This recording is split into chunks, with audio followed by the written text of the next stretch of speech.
গুরুত্ব দিতে হয়। আমি সালাম করেছি, আমার হলো সালাম করা সুন্নত, ওয়াজিব হলো উত্তর দেওয়া। সেই কারণে আমরা যেই হোক, আমরা ইমানদার, আমরা সালামে উত্তর দেবো, আসসালামু আলাইকুম।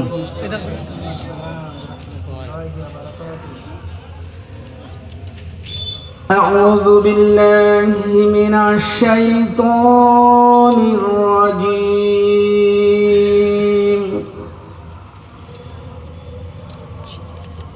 بسم الله الرحمن الرحيم.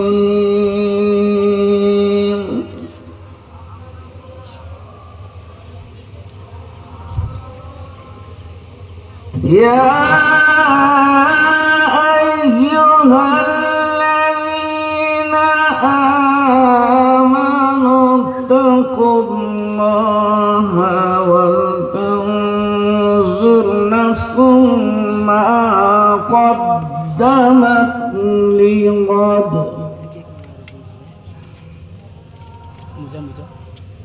واتقوا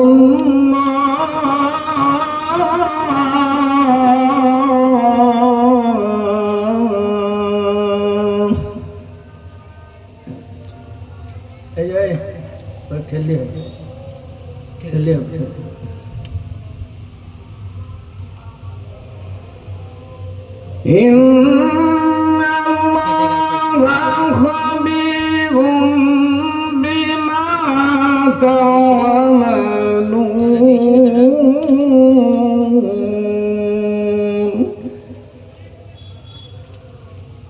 ولا تكونوا كالذين نسوا الله فأنساهم أنفسهم أولئك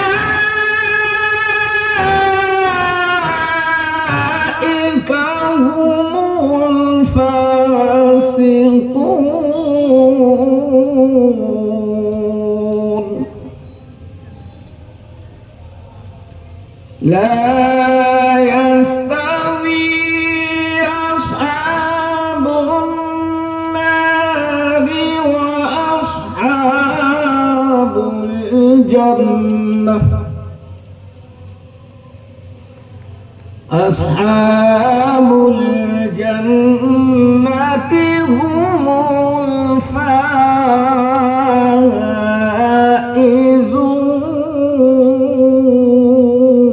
الفائزون لو أنزلنا هذا القرآن على جبل لرأيته خاشعا متصدعا من خشية الله وتلك الأمثال نضربها للناس لعلهم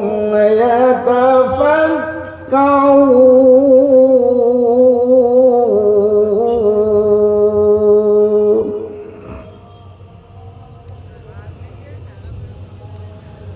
وتلك الأمثال نضربها للناس لعلهم يتفكرون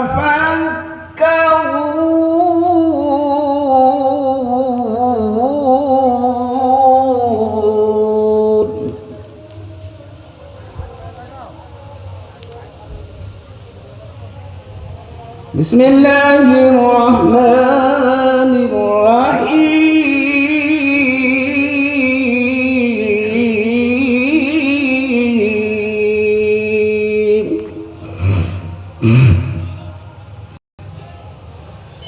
والتين والزيتون وطور سينين وهذا البلد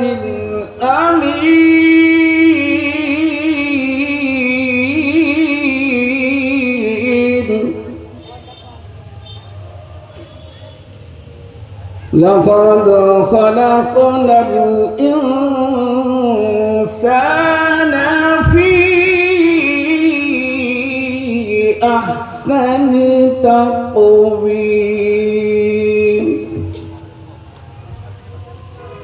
ثم رددناه أسفل سافلين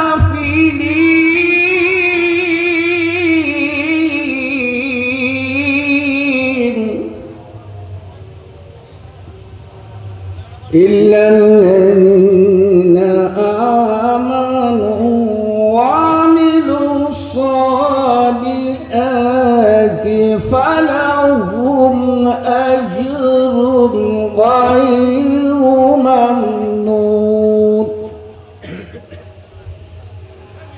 فما يكذبك بعد بالدين أليس الله بأحكم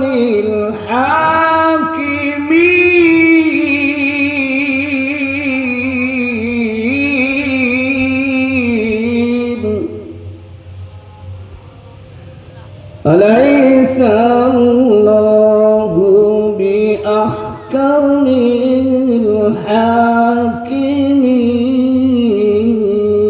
الحاكمين صدق الله العظيم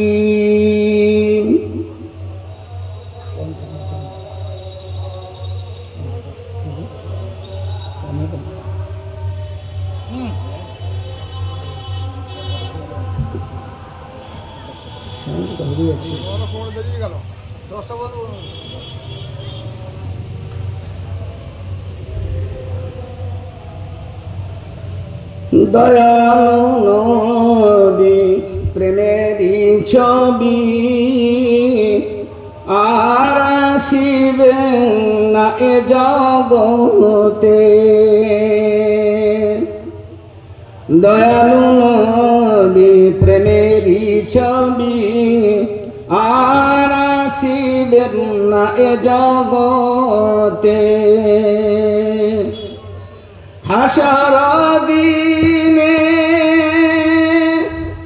উম্মত বিনে হাসর দিনে উম্মত বিনে নবীজি যাবেন না বেহেশতে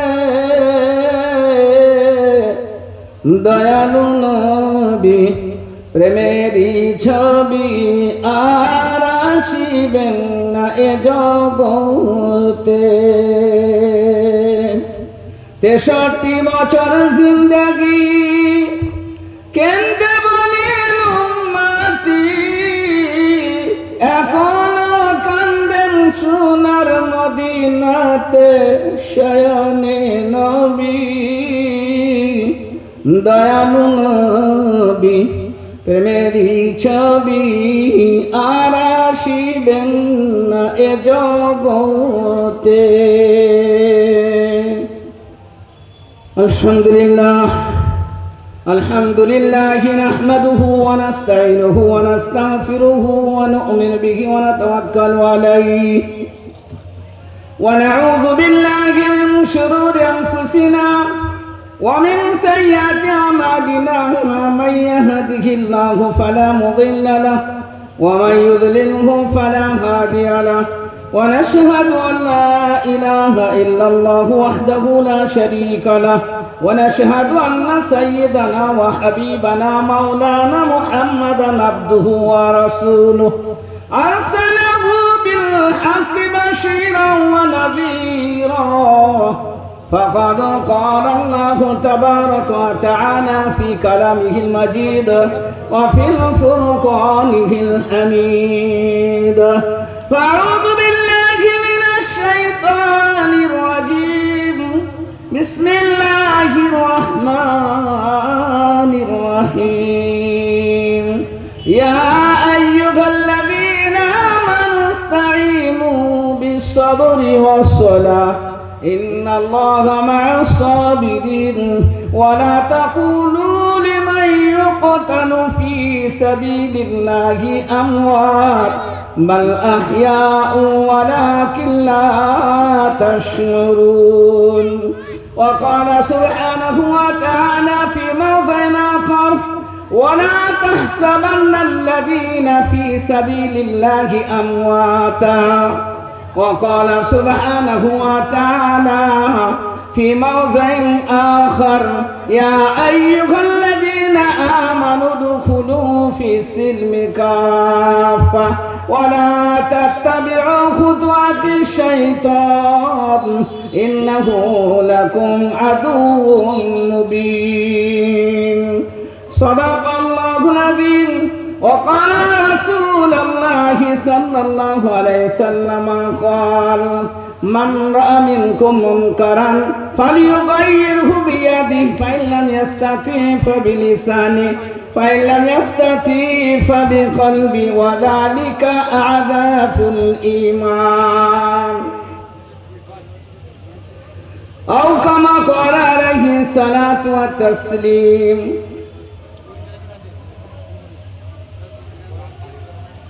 আলহামদুলিল্লাহ সমস্ত প্রশংসার গুণগান সে আল্লাহ সুবহানাহু ওয়া তাআলার জন্য যিনি আমাদেরকে বছরের প্রথম মাস মুহররমুল হারাম এবং আজ তার 10 তারিখ গত 11 তারিখের রাত একটি মহান এবং সম্মানিত মাসে আপনাকে আমাকে একত্রিত করেছেন এর শুকরিয়া স্বরূপ বলি আলহামদুলিল্লাহ আল্লাহ তাবারক ওয়া তাআলা অশেষ কৃপা মেহেরবানি আমি আজকের এই যুবক এই পাড়ার যুবকদের তথা আমার হাফেজ সাহেব জিনাদের উদ্যোগে এই মাহফিল অনুষ্ঠিত হয়েছে আমি সকলকে দিলের অন্তরে অন্তঃস্থল থেকে শুকরিয়া জানাই এবং তাদের জন্য দোয়া করি আল্লাহ তাবারক তাআলা এই পাড়াকে এই মাহফিলে উপস্থিত শ্রোতাদেরকে আল্লাহ তাআলা কামিয়াব করুন এবং তাদের মনের সকল আশাকে আল্লাহ পূর্ণ করুন না আল্লাহুম্মা আমিন আল্লাহ তাবারক ওয়া তাআলার অশেষ মেহেরবানি যে আজকে আমরা যে মাহফিলে বসেছি এই মাহফিলে এবং আজকের এই মাসের এই নতুন বছরের ইসলামিক ধারাবাহিক অনুযায়ী তার নতুন বছরের প্রথম মাস বছর প্রথম মাসও প্রথম এবং এই মাস সম্মানিত মাস এই মাসে আমাদেরকে দিনের আলোক আলোচনা শোনার জন্য আল্লাহ যে বসিয়েছেন তার লাখো লাখো শুকরিয়া আদায় করি বলুন আলহামদুলিল্লাহ আল্লাহ তাবারক ওয়া তাআলা আমাদেরকে বড় ভালোবেসে এরকম একটা মাহফিলে আসার তৌফিক দান করেছেন দোস্ত আজকে আমার এবং আপনার সারা বিশ্বের মানুষের কিয়ামত পর্যন্ত আনেওয়ালা ইনসান তারা যে কোনো ধর্মাবলী হোক না কেন সবার জন্য আমাদের একই রাস্তা আমাদের দুনিয়াতে এবং আখিরাতের জীবনে কামিয়াব হওয়ার জন্য একটাই রাস্তা একটাই পথ সেটা হলো কি আল কোরআন আল হাদিস আমাদের বিশেষ করে যারা ঈমানদার তাদের জীবন যাপন করা শুধু কোনো একটা মাস বা কোনো একটা পরব কোনো একটা তেওয়ার কোনো একটা আমাদের উৎসব নয় বরং হওয়া থেকে মরা পর্যন্ত আর পিচ্ছাপ ফেলা থেকে থুথু ফেলা পর্যন্ত আমাদের প্রতিটি জিনিস যে কোরআন এবং হাদিস আমাদেরকে আপনার শিক্ষা দিয়েছেন আপনি প্রত্যেকটি জায়গাতেই কোরআন এবং হাদিসকে ফলো করতে পারেন আর কোরআন এবং হাদিস আপনার রাহবারি আপনাকে পথ নির্দেশনা দিয়েছেন আর সেই পথ অনুযায়ী চললে আপনি 24 ঘন্টা তার ইবাদতের মধ্যে আছেন এটা প্রমাণ হবে যে আপনি নামাজ যেমন পড়েন ইবাদত হয় কোরআন যেমন পড়েন ইবাদত হয় আপনি যখন পেশাব করবেন তখন ইবাদত হবে পায়খানা করবেন তখন ইবাদত হবে যখন চলবে তখন ইবাদত হবে যখন খাবেন তখন ইবাদত হবে আমাদের জীবনের প্রতিটি সেকেন্ড যারা আমরা ইসলাম ধর্মাবলম্বী তারা যদি আল্লাহ রাসূল পাক সাল্লাল্লাহু আলাইহি ওয়াসাল্লামের আদর্শ তার জীবন ব্যবস্থা যদি নিজের জীবনের মধ্যে আনেন আর সেইভাবে চলার চেষ্টা করেন, তা পুরো জীবনের 24 ঘন্টা যে কাজই করুক না কেন সেটা ইবাদতে পরিণত হবে। সেই মর্মে আমাদের যে জলসা, আজকে একটা টার্গেট রেখে 10ই মুহররমুল হারাম, 10ই মুহররমুল হারাম সম্পর্কে আমরা অনেকেই জানতে ইচ্ছুক, কিন্তু 10ই মুহররম হারামে যে কারবালার প্রান্তে যে মর্মান্তিক ঘটনা ঘটে সেটা আজকে তারিখেই ঘটে। এতটা সত্ত্বেও কারবালার এই দুর্ঘটনা আল্লাহ রাসূল পাক সাল্লাল্লাহু আলাইহি সাল্লাম দুনিয়ার বুকে আসার 60 বছর পরে ঘটিত হয়। এ কথা আমাদের ভালোভাবে জানা দরকার যে এই ঘটনা কারবালার প্রান্তরে যে মর্মান্তিক ঘটনা হয়েছিল এটা কবে হয়েছিল এবং কার জামানায় হয়েছিল। আমের মাবিয়ার জামানা খতম হয় আর এজিদের জামানা শুরু হয়, আর এই জামানায় আপনার কারবালার এই মর্মান্তিক ঘটনা ঘটিত হয়। তার আগে 60 বছর অতিবাহিত হয়ে যায়। আল্লাহ রাসূল দুনিয়া থেকে চলে যাওয়ার 60 বছর হয়। খোলাফায়ে রাশিদিন হয়তো আবু বকর সিদ্দিক, হয়তো ওমর রাদিয়াল্লাহু তাআলা আনহু, হযরতে ওসমান গনি, হযরতে আবু বকর, হযরতে আলী রাদিয়াল্লাহু তাআলা আনহু, এনাদেরকে খোলাফায়ে রাশিদিন বলা হয়। এনাদের জীবন যাপন খিলাফতের জামানা থেকে দুনিয়া থেকে বিদায় নেওয়ার পরে আমিরে মাবিয়ার জামানা খতমের পরে এজিদের জামানা শুরু হয়, তবে কারবালার ঘটনা ঘটে। এটা হলো প্রথম। তার আগে পৃথিবী তৈরি হওয়ার পরে যে সূত্র হয়তো আদম এবং মা হাওয়া, যেনাদেরকে আল্লাহ তাবারক ওয়া তাআলা জান্নাতে রেখেছিলেন, ঘটনা ওখান থেকে আসছে। মুহররমের ব্যাপারটা, মুহররম যে একটা বড় সম্মানীয় মাস এবং এর বড় ফজিলত আছে, বড় লাভের দিন, বড় সম্মানীয় দিন। এই তারিখটা শুধু কারবালাকে কেন্দ্র করে নয়, এটা সিলসিলা চলে আসছিল মুহররমে। আস্তে আস্তে আস্তে আস্তে আস্তে আপনার দুনিয়া শেষ, নবী মুহাম্মদ রাসূলুল্লাহ সাল্লাল্লাহু আলাইহি ওয়াসাল্লাম দুনিয়া থেকে বিদায় নেওয়ার পরে আর কোন নবী আসবেন না। ইতিপূর্বে 1,24,000 কম বেশি 1.25 লাখ আম্বিয়া আলাইহিস সালাতু ওয়াস সালাম দুনিয়া থেকে বিদায় নেওয়ার পরে তারও 60 বছর পরে ঘটনা ঘটে, কিন্তু মুহররম তার আগে থেকে আসছে। আমরা এই দিন থেকে হয়তো ভেবে ফেলি মুহররম তা নয়। মুহররম হযরত আদম আলাইহিস সালাম দুনিয়ার বুকে আসা, ওই যে জান্নাতে আপনার ফলটা খেয়েছিলেন আর আল্লাহ দুনিয়ায় পাঠিয়েছিলেন, তা যে দিনে তওবা কবুল হয়েছিল হযরত আদম আর হাওয়ার, সেদিনটা ছিল মুহররমের তারিখ 10ই মুহররম।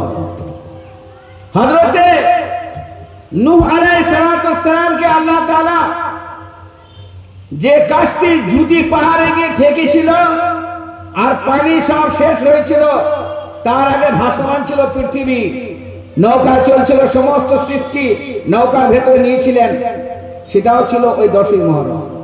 হযরতে ইউনূস আলাইহিস সালাম মাছের পেটে 40 দিন ছিলেন, যেদিন নাজাত পেয়েছিলেন, রব্বানা যালামানা লা ইলাহা ইল্লা আনতা সুবহানাকা ইন্নী কুনতু মিনাজ জালিমিন। হযরতে নূহ হযরতে ইউনূস আলাইহিস সালাম মাছের পেটের ভিতর ছিল 40 দিন পর্যন্ত। মাছের ভিতরে থাকার সময় হযরতে ইউনূস আলাইহিস সালাম দোয়া করছিলেন, লা ইলাহা ইল্লা আনতা সুবহানাক ইন্নী কুনতু মিনাজ জালিমিন। 40 দিন পর্যন্ত মাছের পেটে ছিলেন, কিন্তু একটা পশম পর্যন্ত কোনো অসুবিধা ঘটেনি। এবং তাকে যখন যে মাছটা খেয়েছিল, ওই মাছটাকে আর একটা মাছ খেয়েছিল। রাতের অন্ধকার সমুদ্রের তলদেশে 40 দিন থাকার পরও আমার আল্লাহ হযরত ইউনূস আলাইহিস সালামকে মাছকে হুকুম করলেন কদু গাছের তলায় কিনারার ধারে, যদিও সব প্রসঙ্গ আমার নাই আজকে বলার, সংক্ষেপে বলছি, উগলে দিয়েছিলেন। ওই মাছ উগলে দিয়েছিল, সেদিনটা ছিল মুহররমের দিন। হয়তো মুসা আলাইহিস সালামের সাথে ফিরআউনের সংঘর্ষ হয়ে নীল নদে যে 12টা রাস্তা ছিল, ফানফাজারা মিন হুসনাতা আশারা, সেদিন নাজাত পেয়েছিলেন হয়তো মুসা আলাইহিস সালামের জাতি। সেদিন ছিল মুহররমের দিন। কিয়ামত হবে মুহররমের দিন। এছাড়া আরো অনেক আছে। আমরা শুধু যেন মনে না করি যে কারবালার প্রান্তরে হয়তো হুসেন রাদিয়াল্লাহু তাআলা যে শাহাদত বরণ করেছিলেন, এটাই মহরমের দিন, আর এটাই মহরমের তারিখ, আর এটাই মর্মান্তিক ঘটনা। এছাড়াও মর্মান্তিক ঘটনা অনেক ঘটে গেছে, সেগুলো হয়তো আমরা জানি না, হয়তো আপনি জানি না।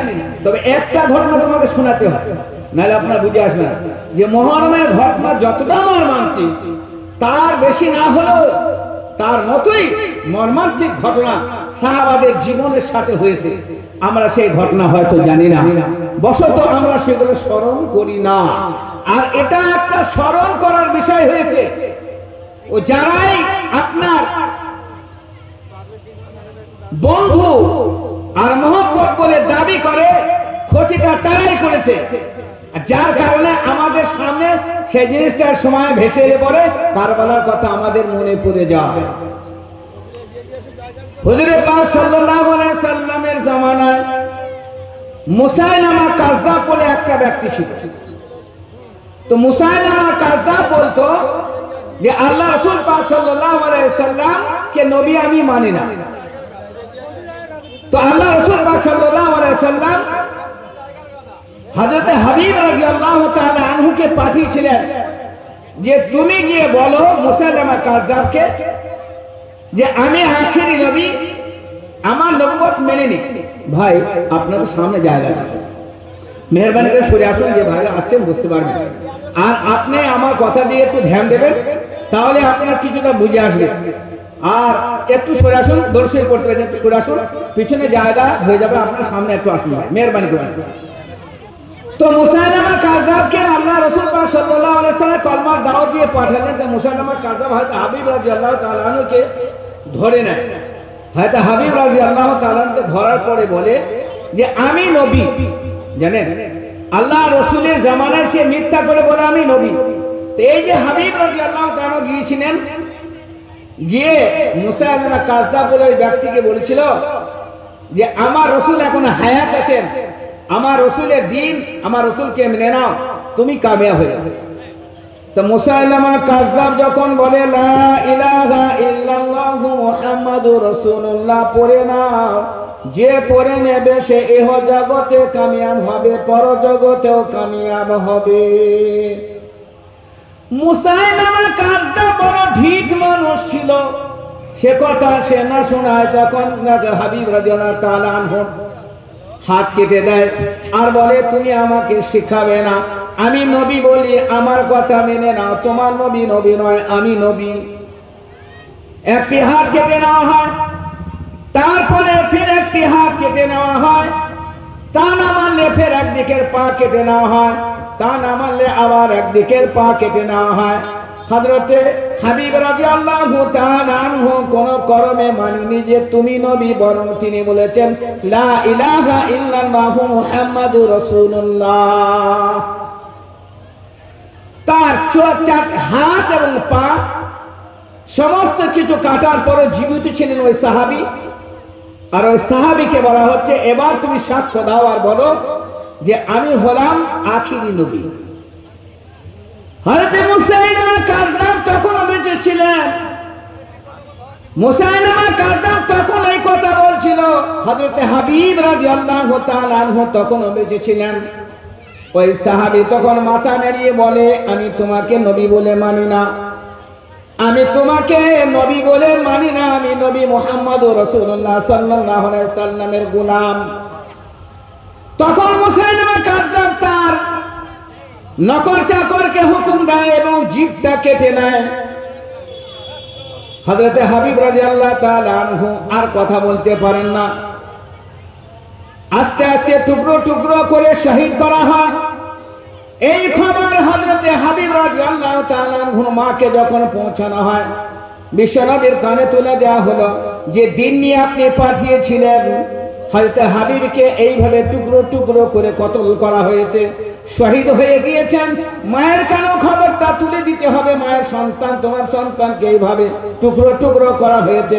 হযরত হাবিব রাদিয়াল্লাহু তাআলা আনহু মা বলেন ওয়ালিহাদাল ইয়াউমি আরযাতুহু, আমার সন্তান আল্লাহর রাস্তায় দ্বিখণ্ডিত হয়েছে, টুকরো টুকরো হয়েছে। আমি বড় খুশি আজকের দিনে সুসংবাদ শোনার জন্য।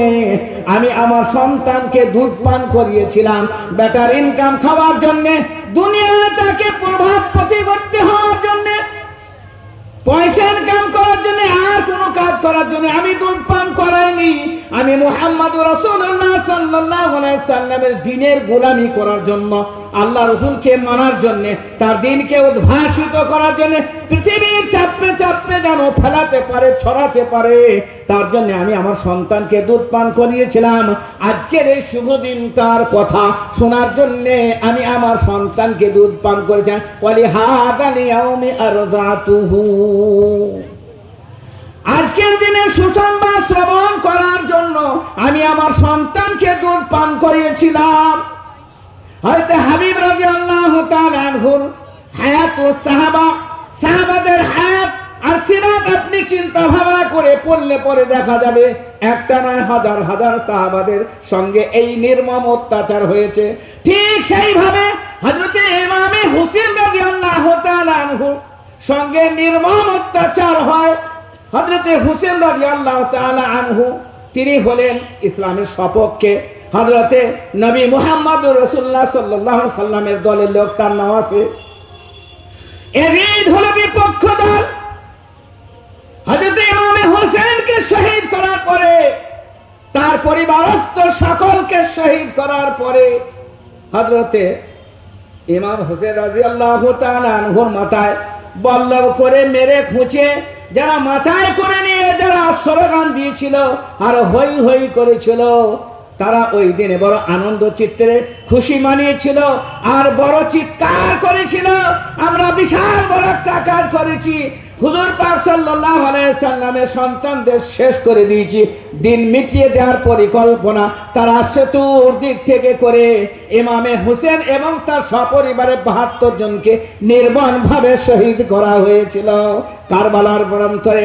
হযরত ইমামে হোসেন রাদিয়াল্লাহু তাআলা আনহুকে শহীদ করার পরে তারা ক্ষান্ত হয়নি, তারা উল্লাস করেছিল, তারা বিশাল বড় চিৎকার করেছিল, মিছিল করেছিল, স্লোগান দিয়েছিল, আত্মহারা হয়েছিল তারা।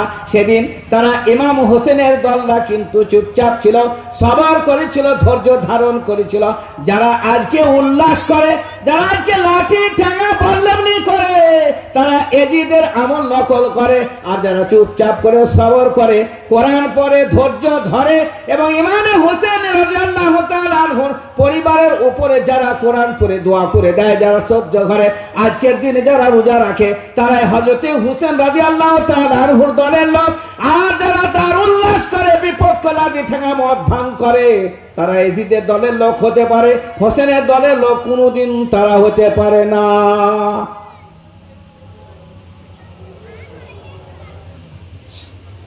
এজিদ আর হযরত ইমাম হোসেন নবী বংশের সন্তান। আমার রাসূল বললেন আশবাবে আহলি জান্নাহ আল হুসাইন ওয়াল হুসাইন সাইয়্যিদা শাবাবে আহলি জান্নাহ। হাসান এবং হোসেন তারা হলো জান্নাতের নওজওয়ানদের সর্দার হবে। হাসান হোসেন নওজওয়ান জান্নাতের সর্দার, এটা মামুলি জিনিস নয়। যখন ছোট ছিল তখন বলেছেন আল্লাহ রসুলের কাঁধে বসে, কখনো পিঠে বসতেন, আল্লাহ রসুল মেম্বরে বায়ান করছেন, তার পাশে বসে হয়তো হাসান, কখনো হয়তো হোসেন কাঁধের উপর চেপে পড়ে, পিঠের উপর চেপে পড়ে। লোকরা বলে যে কত সুন্দর সওয়ারি, অর্থাৎ যার উপরে চেপে নেন সে কত সুন্দর সওয়ার। তা আল্লাহ রসুল পাক সাল্লাল্লাহু আলাইহি ওয়াসাল্লাম সওয়ারই সুন্দর, কে সওয়ার ভি তো সুন্দর। তো ইমামে হোসেন রাদিয়াল্লাহু তাআলা আনহু কারবালার প্রান্তরে যখন যাচ্ছিলেন সপরিবারে, কেন যাচ্ছিলেন সেই দিনটা? দামেস্কের আপনার রাজা, এক কথা আমাদের বাংলা ভাষায় হয়তো আমিরে মাবিয়া, দামেস্ক থেকে কুফা, বসরা, শাম, মক্কা, মদিনা সব নিয়ন্ত্রণ হচ্ছিল। দারুস সুলতানাত যদিও হলো আপনার মদিনা, কিন্তু তাওরানীদের যুগে ওখান থেকে কর্তৃত্ব আর ওখান থেকে ছড়ি ঘোরাচ্ছিলেন ইমামে আমিরে মাবিয়া রাদিয়াল্লাহু তাআলা দামেস্ক থেকে। তার ছেলেকে এজিদকে ইসলামের নীতি হলো খলিফা দুনিয়া থেকে চলে যাওয়ার আগে আগে একটা অন্য খলিফা নির্বাচিত করে দেওয়া হয়। ওই সময় বিদগ্ধ সাহাবায়ে কেরাম এবং বড় বড় দিনদার আল্লাহওয়ালা নবী পরিবারের লোক মজুদ ছিলেন, কিন্তু আমিরে মাবিয়া বেশ কিছু সংখ্যক সাহাবীদের মতে একমত হয়ে মুগিরা বিন শুবা রাদিয়াল্লাহু তাআলা বলেন যে হুজুর, দুনিয়া থেকে আপনি চলে যাবেন, আপনার বয়স হয়ে গেছে, তাই আপনার চেয়ারে আপনার পদে একটা বিচক্ষণ যোগ্য যদি খলিফা বাদশাহ যদি নির্ধারিত না করেন, তাহলে আপনার যাওয়ার পর অনেক ফিতনা হতে পারে। তা আমি পরামর্শ দিচ্ছি যে আপনার সন্তানকে আপনি আপনার পরে খলিফা বলে ঘোষণা দিয়ে দিন। সেই সময় ইনার থেকে যোগ্যবান ব্যক্তি, যেটা আর কি যোগে হচ্ছে সব জায়গায়, যোগ্যবান ব্যক্তি হয়তো হুসেন রাদিয়াল্লাহু তাআলা মজুদ আছেন, হয়তো আবু বকরের ছেলে মজুদ আছেন, হয়তো ওমরের ছেলে মজুদ আছেন, বিশাল বড় বড় সাহাবা থাকার পরও তাদেরকে এই পদে না বসিয়ে তার ছেলেকে তিনি বসিয়েছিলেন। কিন্তু ছেলের অভ্যাস আর ছেলের চরিত্র আর ছেলের ক্যারেক্টার সম্পর্কে সমালোচনা ছিল এবং যোগ্য বলে প্রমাণিত ছিল না। তাই ইসলাম হলো প্রতিটি মুহূর্তে যাদের মধ্যে ঈমান আছে, আমি একটি হাদিস পড়েছি, মান রাআ মিনকুম মুনকারান ফালিয়ুগাইয়িরহু বিয়াদিহি, তোমার সামনে যখন কোনো ইসলাম বিরোধী কাজ হবে, শরীয়ত বিরোধী কাজ হবে, যদি আমার সন্তান করে তাহলেও, আমার পাড়ার লোক করে তাহা, আমার গ্রামের লোক করে তাহা, আমার শহরের লোক করে, আমার দেশের লোক করে, ভারতবর্ষের কোনো মানুষ যদি করে, তার ক্ষমতা থাকে, তার মান রাআ মিনকুম মুনকারান ফালিয়ুগাইয়িরহু বিয়াদিহি, তা হাতের দ্বারা সেটা রুখে দেবে। সে অন্যায় করলে অন্যায় করতে দিবে না। বিশ্বনবী বলে অন্যায় দেখা অন্যায় বর্জন করে ইসলাম শিখায়নি। ক্ষমতা থাকলে হাতের দ্বারা রুখে দেবে। কোন গরিবের ওপর কেউ অত্যাচার করবে, কোন নারীর ওপর কেউ অত্যাচার করবে, কেউ চুরি করবে, কেউ মদ খাবে, কেউ ভাং খাবে, তোমাদের মধ্যে যদি কারোর ক্ষমতা থাকে, মুসলমানের ছেলে মদ খায় আর মুহররমের দিন বলে মান রাআ মিনকুম মুনকারান ফালিয়ুগাইয়িরহু বিয়াদিহি, হাতটা ধরে তাকে চাপাতে আরম্ভ করো আর তাকে বলো আল্লাহ তাআলা মদ হারাম করেছে, তুমি মুসলমানের ছেলে কলমা পড়ো, তোমার মদ খাওয়ার অথরিটি কে দিলে? তুমি মদ খেতে পারো না, তুমি মদ খেতে পারো না। আমরা যদি এক হই আর এরকম যদি সমাজ থেকে বহিষ্কৃত করি, আমরা সবাই এক হয়ে গেলে সে মদের অভ্যাস কোনোদিন থাকবে না। কিন্তু আমরা কি করি? নিজের ছেলে হলে, পাড়ার কে হলে বলতে পারে না। আর শরীয়ত আল্লাহ রাসূলকে বললেন, যদি দেখো খারাপ কাজ করে, তাহলে তাকে যদি ক্ষমতা থাকে হাতের দ্বারা তাকে রুখে দাও, ওয়াইল্লাম ইয়াস্তাতি। কিন্তু তুমি হাতের দ্বারায় মারতে গেলে, ক্ষমতা দেখাতে গেলে হয়তো তোমার কি মারবে, তুমি তার কাছে পরাজিত হবে, এতটা ক্ষমতা তোমার নাই।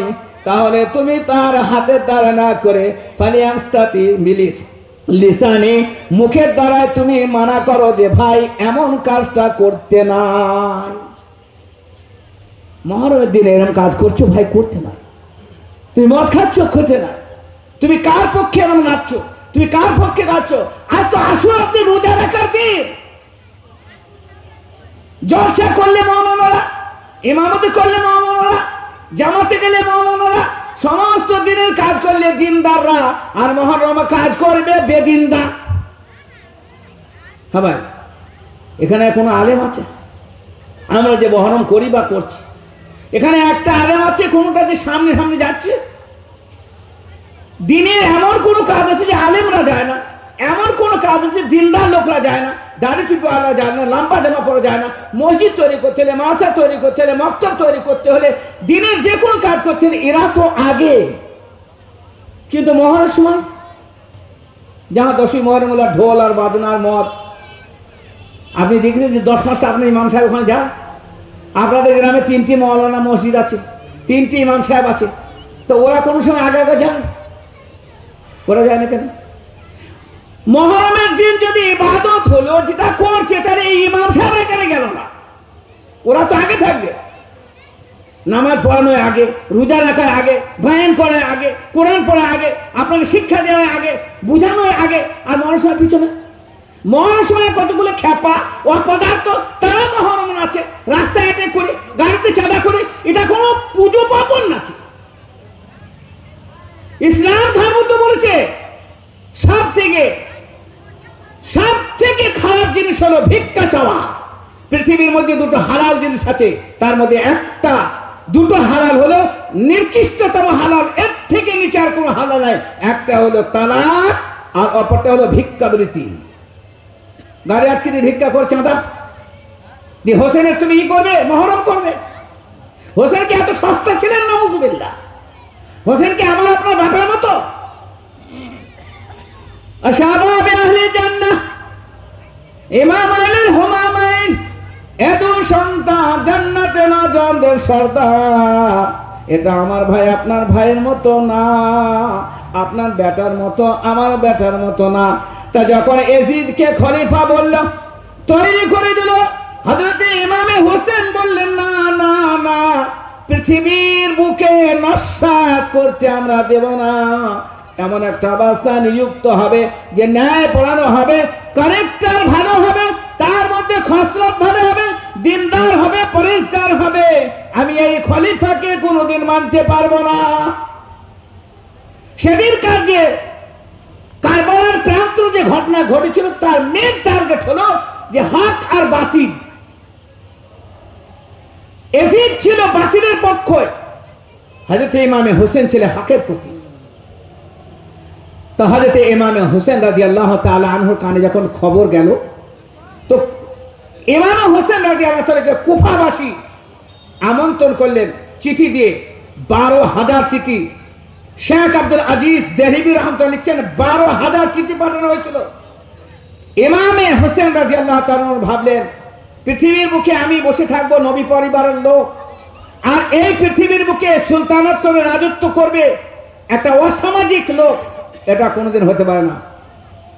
এই 72 জন, কম বেশি 32 জন শিশু আর মেয়ে আর 40 জন পুরুষ মানুষ নিয়ে কারবালার দিকে রওনা হলেন। তার আগে মুসলিম বিন আকিল তার ভাইকে আপনার পাঠিয়েছিলেন যে ওখানকার লোকরা আমাকে আহ্বান করছে, জানতে চাচ্ছে, আর আমাকে চাচ্ছে সত্যি কিনা সেটা জানার জন্য। মুসলিম বিন আকিল রাদিয়াল্লাহু তাআলা আনহু যখন কারবালার প্রান্ত অতিক্রম করে যখন কুফায় পৌঁছে গেলেন, কুফায় যাওয়ার সঙ্গে সঙ্গে তিনার খুবই অবগত করা হলো, মেহমান নওয়াজি করা হলো, তেনার সাথে ভালো সম্পর্ক করা হলো। তিনি চাচা ভাইকে চিঠি লিখলেন, ভাই এখানকার লোকরা আপনাকে চায়, এজিদকে চায় না। এজিদ হলো খারাপ আকলাক, চরিত্র ভালো নয়, এখানকার রাজত্ব করার উপযুক্ত মানুষ নয়, এখানকার মানুষরা আপনাকেই চায়, আপনি চলে আসুন।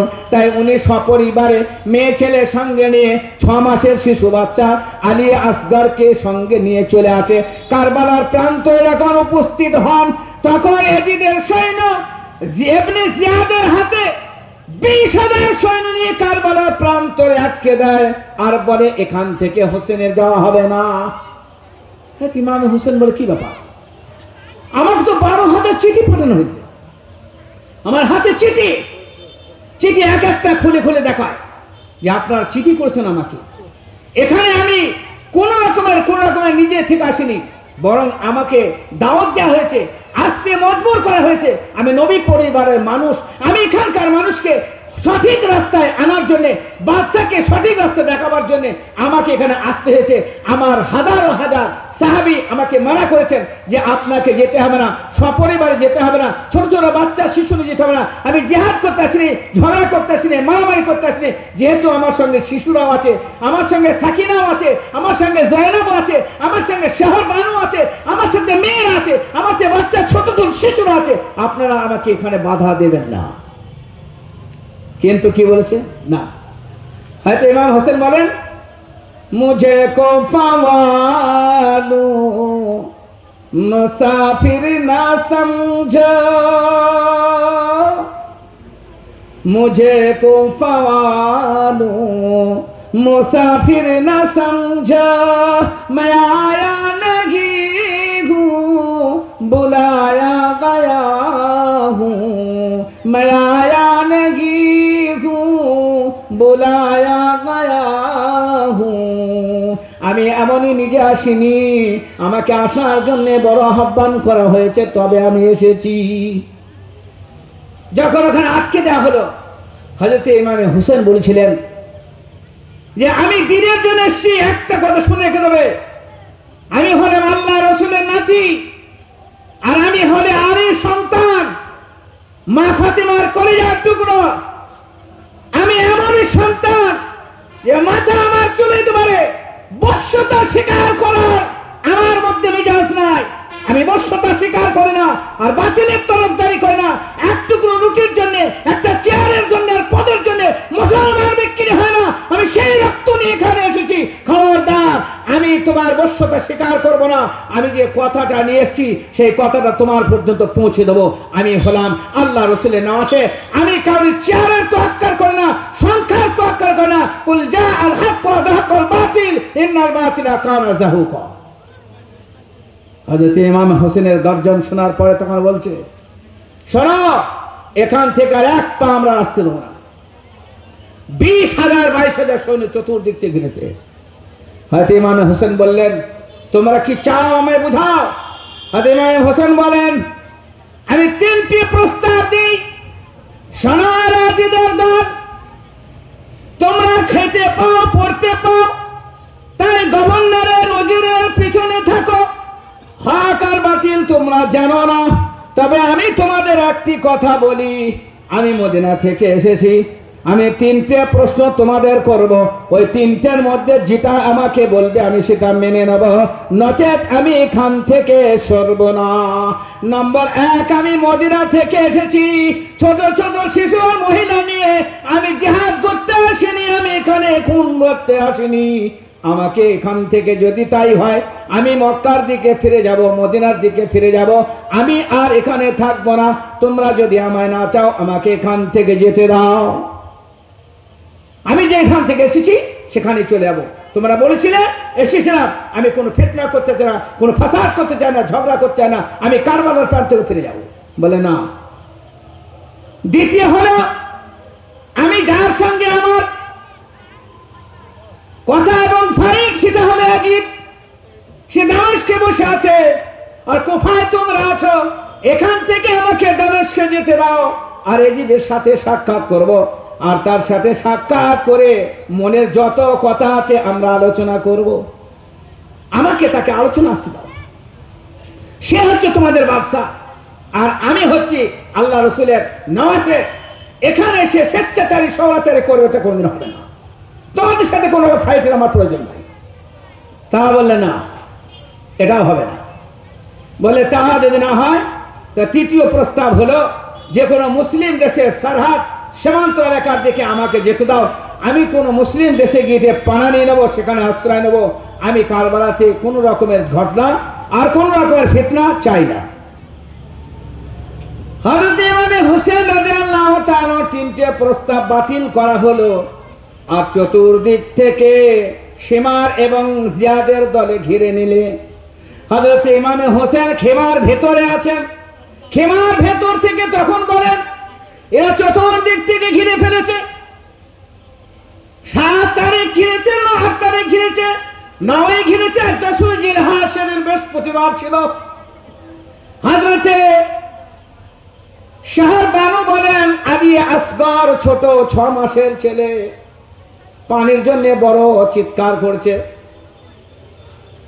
এজিদ বললে পানির ব্যবস্থা বন্ধ করো জিয়াদ বললে পানি যেখান থেকে ফোরাত নদীর চতুর্দিকে সিকিউরিটি তারা গার্ড করে দিল আর বললে এক বিন্দু পানি দেওয়া হবে না যদি পানি পেয়ে যায় তাহলে পরে বেঁচে থাকবে পানি প্রথম বন্ধ করে দাও ফোরাত নদীর পানি কাছি নদী ফোরাত নদীর পানি চতুর্দিক থেকে ঘিরে বন্ধ করে দেওয়া হলো মাসুম ছেলে ঘরের ভিতরে আপনার খেমার ভেতরে তর পাচ্ছে কিন্তু পানি পানি করছে হযরতে হোসেন রাদিয়াল্লাহু তাআলাকে ডেকে তার স্ত্রী বলেন যে স্বামী গো ছেলে আর বাঁচে না তার চোখ তুলে দিচ্ছে আর তার ঠোঁট শুকিয়ে গেছে, এই ছোট বাচ্চা বোধহয় আর মারবে না।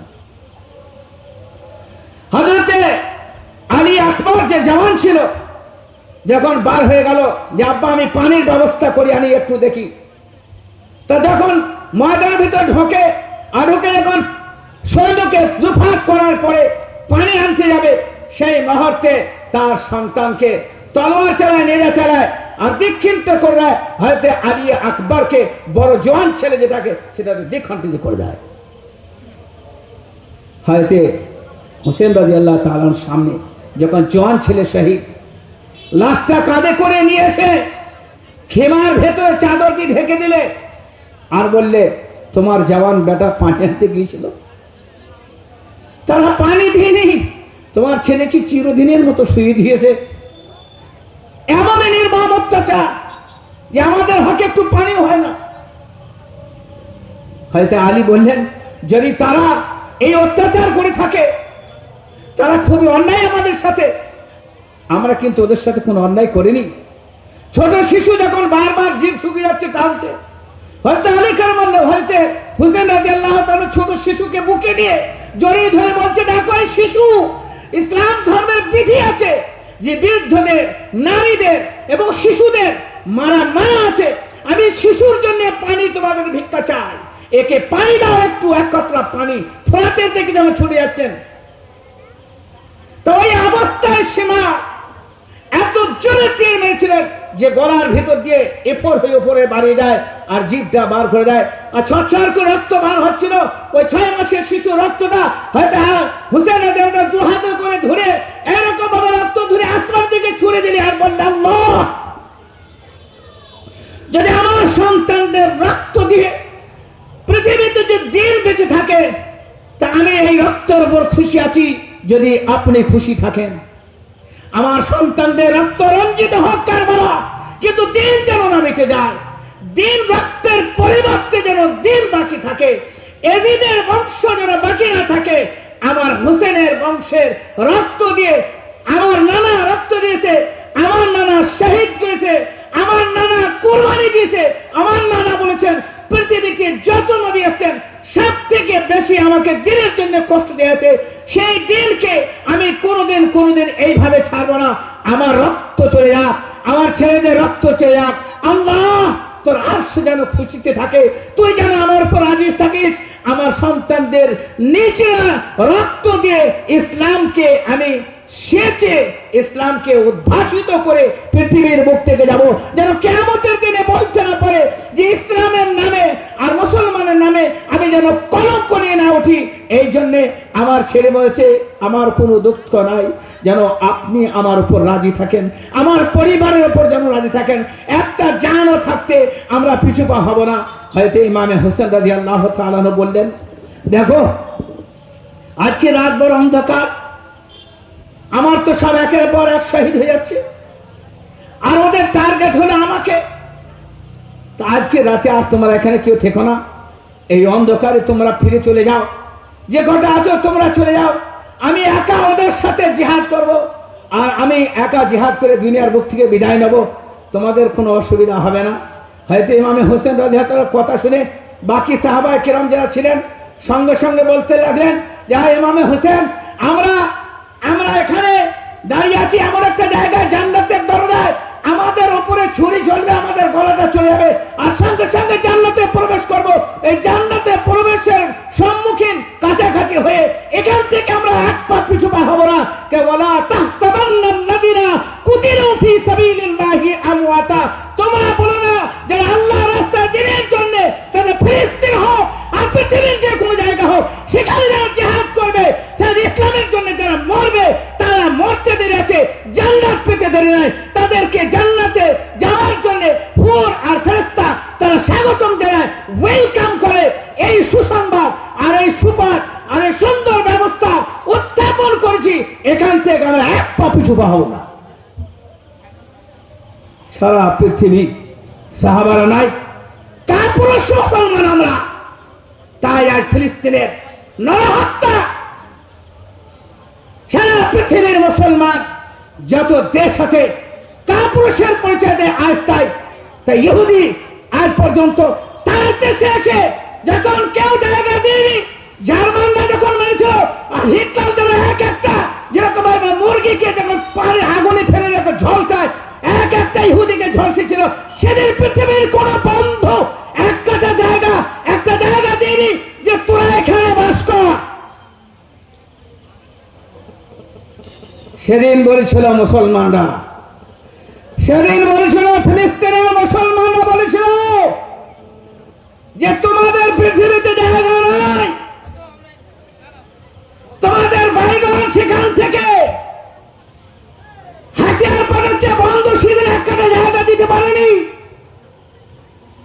সেদিনকে একটা জায়গা দিতে পারেনি, সেদিন চারটি ইহুদি পুষতে পারেনি। সেদিন ফিলিস্তিনের জনগণ, মানুষরা, মুসলমানরা তাদের আশ্রয় দিয়েছিল। যারা যার সৈন্যরা, তারই রাতের গোড়া, তাদের সাথে আজ অপমান, তাদের সাথে আজ নরহত্যা। দোস্ত বুজুর্গ, এর কারণ হলো যে মুসলমানরা ঘুমিয়ে থাকার কারণে। এই নরহত্যা কোন জায়গায় কোন সংবিধানে নাই, সারা পৃথিবীর চোখে যে রাষ্ট্রসংঘের মধ্যে, এই আইনের মধ্যে নাই যে মুসলমানদের যারা শিশু, মুসলমানদের যারা বাচ্চা, মুসলমানদের যাদের বিরুদ্ধ, তাদেরকে এই অত্যাচার করা হয়।